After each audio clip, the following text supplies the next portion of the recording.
یہ تمام چیزیں جو ہیں یہ میرے اوپر ہی کیوں ہیں، یہ میرا سوال ہے۔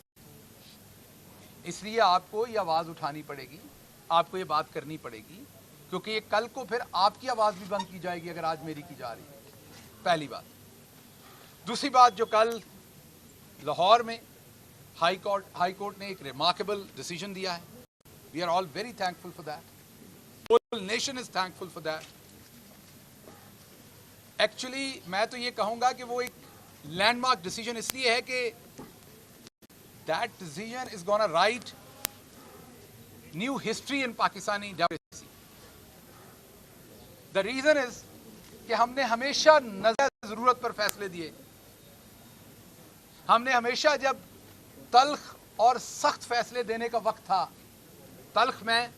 حقیقت کی وجہ سے کہہ رہا ہوں، تلخ حقیقتوں کی وجہ سے تلخ فیصلے دینے کا جب ٹائم تھا، اکثر اوقات ہم نظریہ ضرورت میں بہ گئے۔ آج اگر آپ کی عدلیہ آئین کے اوپر کھڑی ہے تو یہ بہت بڑی بددیانتی ہوگی کہ آپ اس عدلیہ کو اپریشیٹ نہ کریں۔ آپ یہ بھول جائیں کہ اس اکنامک پریشر میں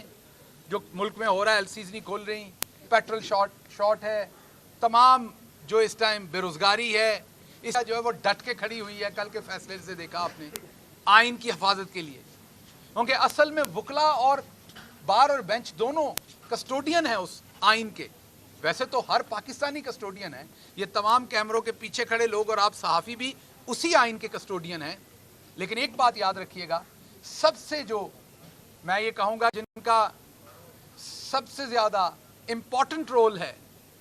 وہ عدلیہ، بینچ اور بار ہے، اور انہوں نے اپنا فرض نبھا کے دکھایا ہے۔ وہ بھلے اسلام آباد ہائی کورٹ بار ہو، اس کی پٹیشن آپ کے سامنے سپریم کورٹ میں پڑی ہو، بھلے وہ ملک کے سب سے بڑے صوبے کی سب سے بڑی عدالت کی کل رات کی ججمنٹ ہو، دونوں جگہوں پر وہ آپ کے the court is trying to ensure to protect your fundamental rights جو پاکستان کے کانسٹیٹیوشن نے آپ کو دیے ہیں۔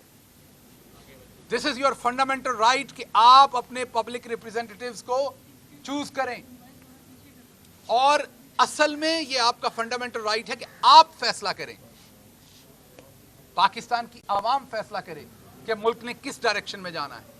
آپ نے کوئی جنگ لڑنی ہے، آپ نے نہیں لڑنی،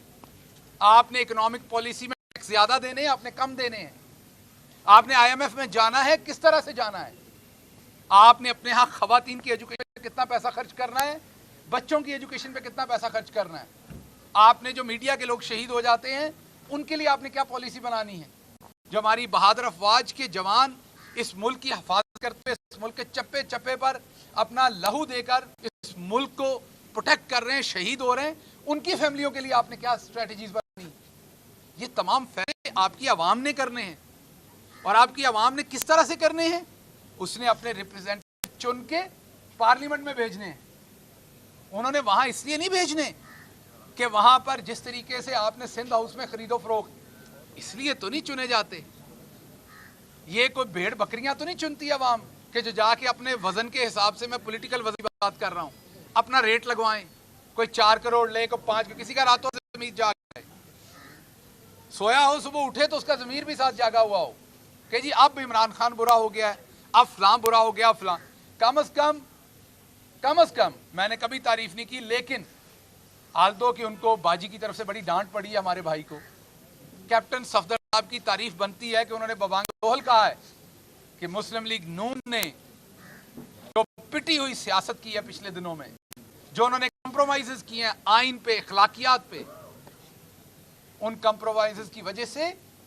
ووٹ کو عزت دو کا جو نعرہ تھا اس کی بے توقیری کر دی ہے، وہ پٹ گیا، اس کو خراب کر دیا ہے۔ سو صفدر صاحب نے کم از کم یہ چیز کہی ہے اور لوگوں کو بھی کہنی چاہیے۔ شاید حقان عباسی بھی دبے چھپے الفاظ میں یہ کہہ رہے ہیں،